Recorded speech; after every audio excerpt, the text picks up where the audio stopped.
Thank you, Reverend Denner. Now I'd like to welcome Rabbi Mark Miller of Temple Bethel.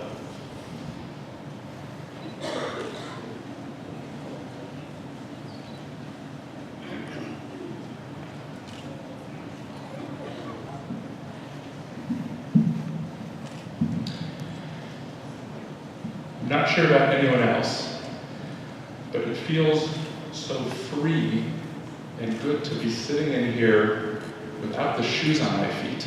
I'm strongly considering a new policy at the temple that we come into worship, leave the shoes outside. But I have a few board members here, so I'm not sure if that's going to pass.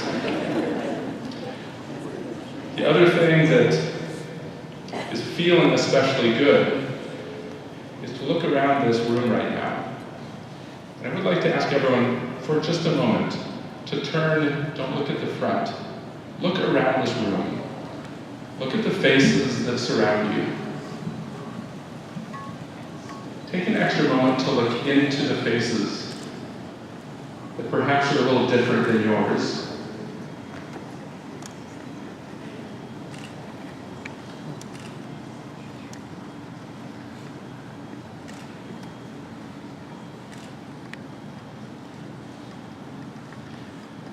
As you look,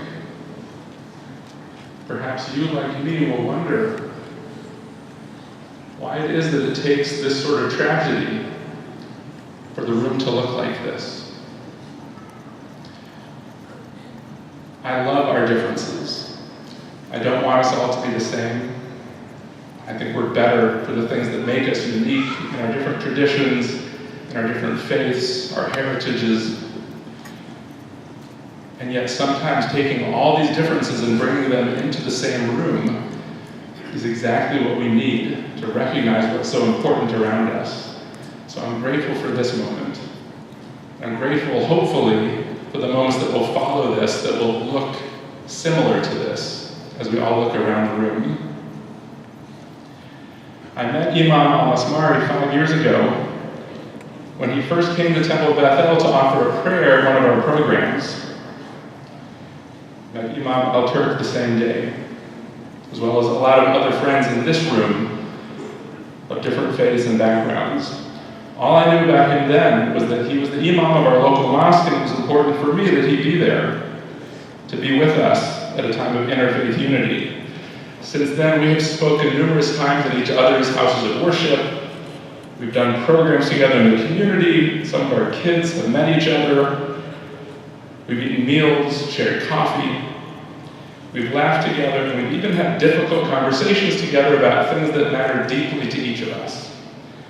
I consider him both a friend and a teacher.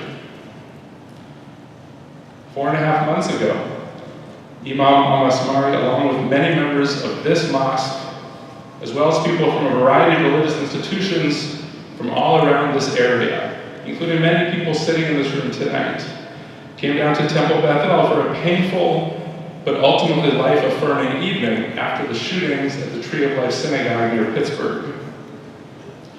Since then, I've told lots of people that when I first heard about that massacre, I was sitting in my office, not sure what to do. The very first phone call I received was from this imam. The very first phone call. Because that's what friends do.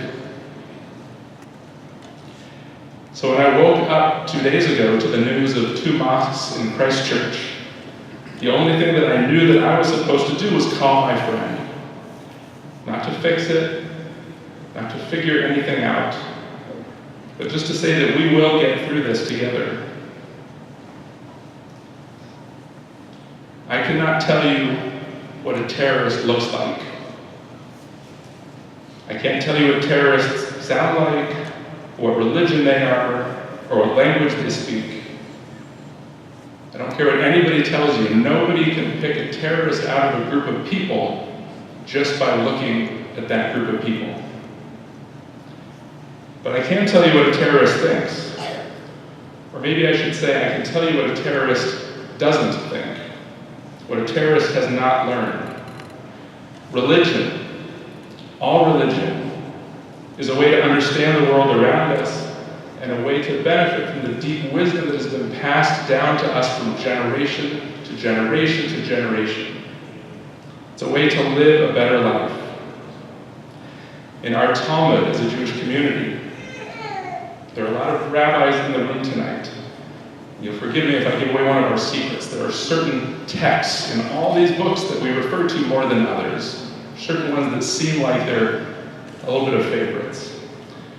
One of them says, whoever destroys a single life is considered to have destroyed the whole world, and whoever saves a single life is considered to have saved the whole world.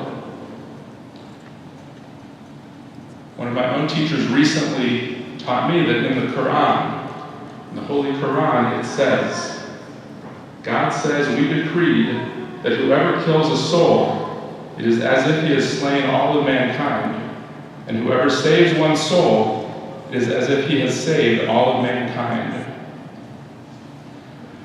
Deep wisdom passed down from generation to generation. Wisdom that we all should have learned. And if we haven't learned it yet, wisdom that I do believe somewhere is deep within us, deep within the soul that we all share, deep within that spark of God within us that is absolutely the same for every human being on the planet. Those who don't understand that, those who ignore that wisdom, those who act in opposition to that wisdom, they don't necessarily look different, they don't necessarily sound different, but inside, in their thoughts, in their hearts, they are different. Those are the people that all of us together should fear. And those are the people that I believe when we sit together in a room like this, and when we look around and see these faces of difference, but feel the spirit and the kinship of soul that we share, those people will be pushed a little further to the side. We don't accept them. None of us accepts them. My deepest prayer tonight as we remember the victims in New Zealand is that we will make sure that in this community, in this town, that we will spend our time getting to know each other better, building bridges, and doing all the things necessary to make sure that there's no space left inside these walls for people who haven't learned and shared and imbibed this wisdom. Amen.